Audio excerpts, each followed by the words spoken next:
Bonjour, je suis Mathieu Carbas, journaliste à l'actualité. Aujourd'hui, dans le cadre du sommet Moving On, le sommet sur la mobilité durable, nous recevons Catherine Cargas, qui est donc vice-présidente de la firme marketing Marcon, mais surtout présidente du conseil d'administration de Mobilité électrique Canada. Bonjour. Bonjour. Peut-être pour casser la glace, une première question. Où en est-on avec la démocratisation du véhicule électrique au pays ? Est-ce que nous sommes rentrés dans l'ère du véhicule électrique? Je pense que c'est une tendance globale. Hein. C'est pas une tendance québécoise ou canadienne ou nord-américaine, c'est vraiment une tendance globale qui a déjà commencé. On dirait que c'est un terrain qui a commencé à rouler, puis maintenant c'est difficile à l'arrêter. Hein. C'est vrai que nous n'avons pas autant de modèles qu'on aurait espéré avoir. Nous n'avons pas atteint la parité au niveau prix entre le véhicule électrique et le véhicule conventionnel. Mais la technologie des batteries est en évolution. On ne voit que des améliorations. Les prix des batteries continuent à baisser. La performance continue à augmenter. On est capable d'augmenter l'autonomie des véhicules. Alors, ça et la combinaison avec l'ajout de plus en plus de bornes de recharge et l'éducation aussi. Hein? Ça, c'est très, très important. Parce que quand je vois que mon voisin a un véhicule électrique et ça roule très, très bien, puis il n'y a pas de problème avec ce véhicule, mais là, je suis plus inclinée à dire, mais peut-être que ça va fonctionner pour moi aussi. Hein? Alors, oui, je pense qu'on a fait du chemin, mais ce n'est pas terminé. Oui, c'est vrai que les questions d'autonomie, de prix et d'empreinte écologique, on va dire, sont des critiques qui reviennent souvent par rapport aux véhicules électriques. Oui. À quel moment la bascule va vraiment se faire? Est-ce qu'on l'anticipe, à savoir à quel moment le prix sera peut-être pas égal, mais en tout cas plus abordable? À quel moment l'autonomie fera en sorte qu'on se dira « Ah, bon, ben, finalement, je peux faire à peu près tous les trajets que j'ai envie de faire ». Est-ce qu'on prévoit cette bascule à un moment? Absolument. La PDG de GM, Madame Barra, a récemment annoncé que pour son entreprise, parce qu'on nous dit que aujourd'hui, les constructeurs automobiles ne font pas, c'est pas rentable fabriquer un véhicule électrique. C'est ce qu'on nous dit. Okay? D'accord. Vous demeurez sceptique, visiblement. Oui, j'ai déjà demandé des preuves.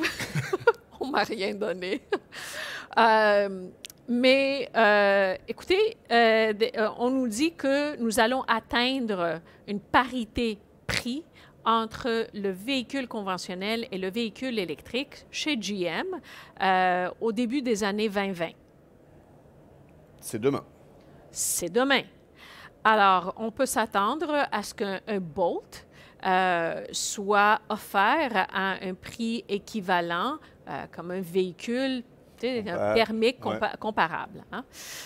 En termes d'autonomie, ça c'est très important parce que la première génération des Leaf, par exemple, était quand même, faut le dire, assez minime.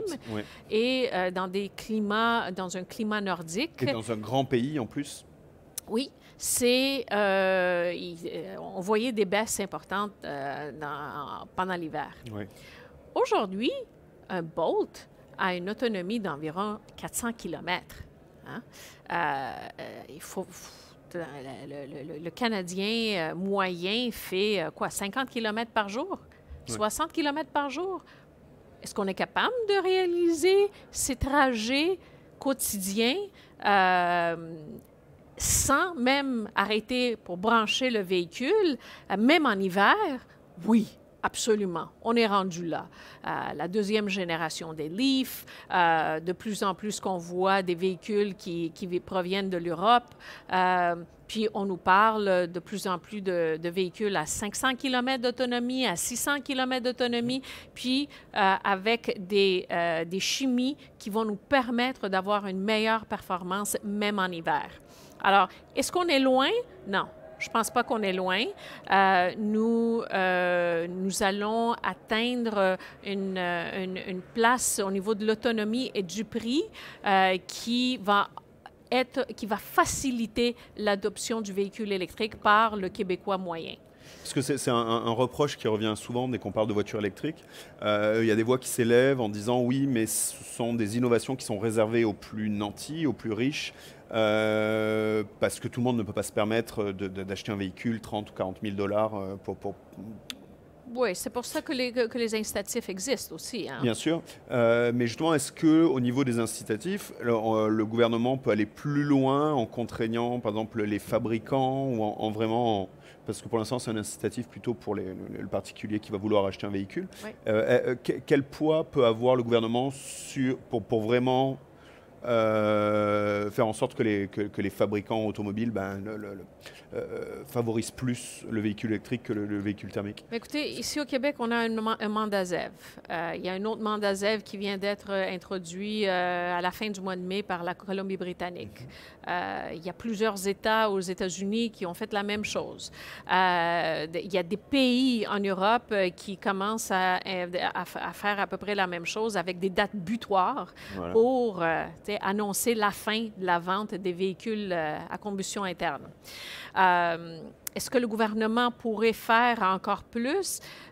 Écoutez, je ne faisais pas partie des négociations entre le gouvernement du Québec et les constructeurs automobiles, mais j'imagine qu'ils ont évalué les avantages, les contraintes associées à tous les détails de la législation qui fait partie de notre mandat ZEV. Est-ce qu'on aurait pu introduire des pénalités encore plus sévères? Peut-être. Je ne sais pas si c'est ce qu'on aurait pu faire de plus, mais en réalité, écoutez, comme je disais avant, c'est une tendance globale. Veut pas, les constructeurs automobiles vont devoir construire des véhicules électriques et augmenter l'offre sur le marché québécois, canadien, nord-américain. Mondial. Depuis longtemps, on entend les partis politiques, les gouvernements successifs nous annoncer un grand plan d'électrification des transports. Puis bon, ça se fait attendre, même si les choses vont changer, on va en parler. Pourquoi ça ne va pas plus vite? On a l'impression qu'on nous dit que le Québec est riche en électricité, ce qui est vrai, que c'est un des premiers, que c'est le premier producteur au pays, mais le public attend toujours vraiment une réelle électrification des transports. Pourquoi ça dure comme ça? Moi, je pense qu'à la base, un des problèmes, c'est le consommateur n'est pas habitué à regarder l'achat du véhicule électrique sur la vie du véhicule. Parce que si on prenait le temps de faire les calculs comme il faut, on verrait qu'on est déjà rendu au point où, sur la vie du véhicule, le véhicule électrique est plus économique financièrement pour le ménage québécois que le véhicule à combustion interne. Mais on regarde ça, d'une semaine à l'autre, qu'est-ce que ça me coûte? Est-ce que je veux vraiment investir dans un véhicule électrique aujourd'hui, sachant que peut-être la technologie va s'améliorer? Est-ce que la dépréciation va rendre mon véhicule avec moins de valeur qu'un véhicule à combustion interne?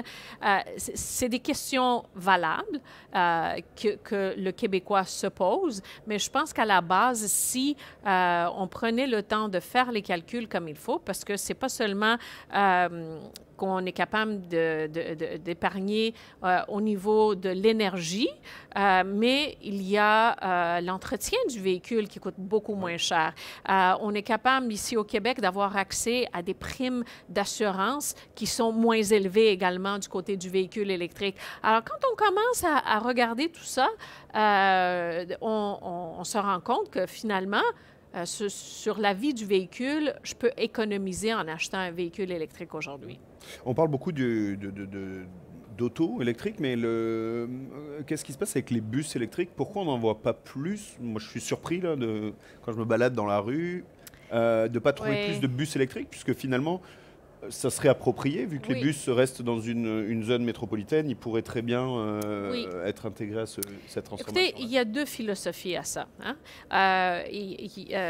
On parle à des gens dans certaines sociétés de transport qui nous disent que, mais regarde, si le bus électrique me coûte 40, 50, 60, 80% de plus qu'un bus au diesel, mais là, je peux mettre 2 bus au lieu d'un. Je peux m'acheter 2 bus au diesel au lieu d'acheter un bus électrique.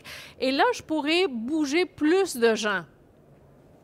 Tu sais, donc, je les sortirai de leur véhicule. Hein? Alors, il y a ça, mais il y a également le fait que les sociétés de transport, généralement, ce n'est pas des organisations qui sont prêtes à prendre le plus de risques.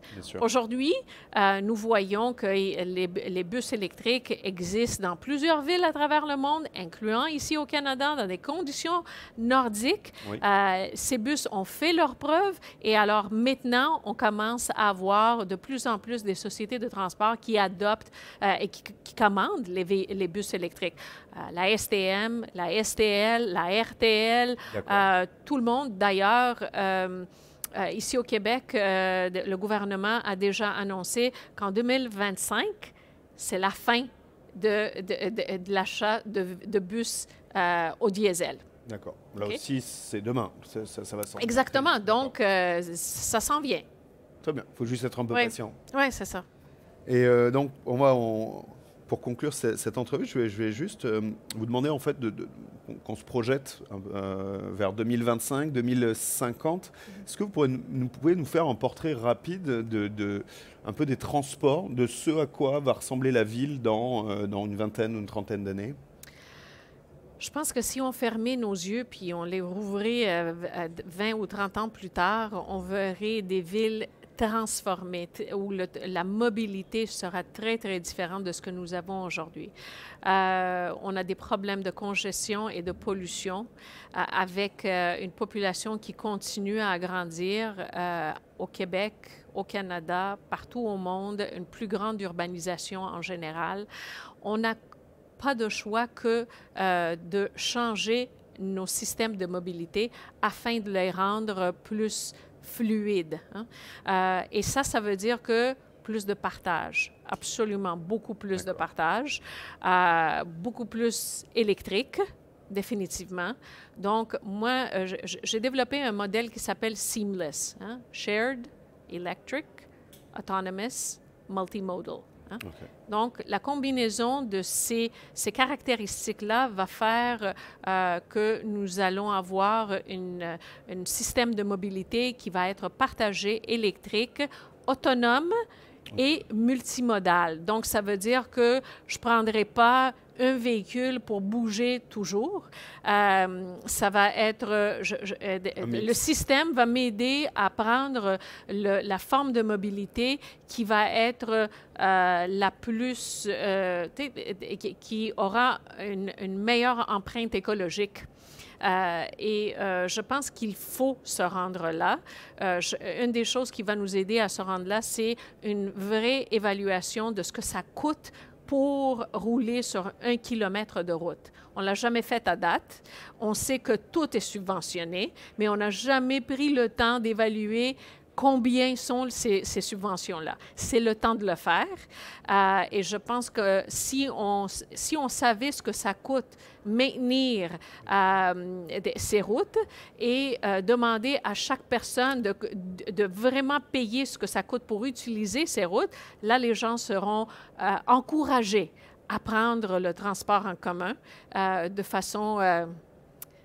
oui, absolument. Et on parle beaucoup de routes, mais est-ce que finalement, c'est un peu peut-être de la science-fiction, mais est-ce que la voiture volante s'en vient? Absolument. Je pense qu'il faudrait qu'on commence à parler de ça. On parle toujours, on a déjà commencé à parler de drones pour la livraison. Est-ce qu'un jour, on peut penser que les gens vont bouger dans la 3e dimension?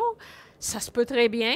On n'est pas rendu là. Il n'y aurait plus de problème de route. Ouais. On ferait peut-être des économies et on gagnerait des espaces verts, peut-être. Peut-être. Ça va nous permettre.